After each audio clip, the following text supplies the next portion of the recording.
नवीन बाबू को स्वास्थ्य अवस्था खराब है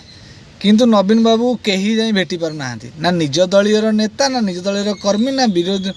विरोध में जो नेता मैंने अच्छा ना राज्य प्रदेश कांग्रेस सभापति सी भेटी पारे ना निज दल लोक मैंने भेटी पारे ना किए भेटी पारे बिना पांडु परमिशन रे नवीन बाबू कहीं भेटी पारे ना रोकठोक शुणी दिगला एकता शुणी चामचा मैंने पूरा खुशी कहीं से चामचा मैंने कीर्तदास करते ना आम विरोधी दल नेता अच्छा नवीन बाबू को स्वास्थ्य अवस्था कौन ना कौन अच्छी माने विरोधी दल लोक मैंने निज दल लोक भी देखिपारे कौन पाइंका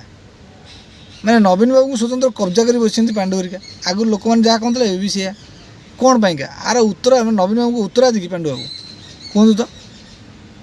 लज्जा लगुच आम मानक जे आम विरोधी दल नेता मैंने भेटी पारना आठों बड़ी दुर्भाग्यजनक कथा के ओडिशा राज्य राजनीति देखा मिलता ना ए देखा मिल आईथे गेंडेला चामचा मैंने कहे जे पांडु जिंदाबाद सर तुम लज्जा लगे कथा आ कुछ कहूनी एति खाली कहूँ।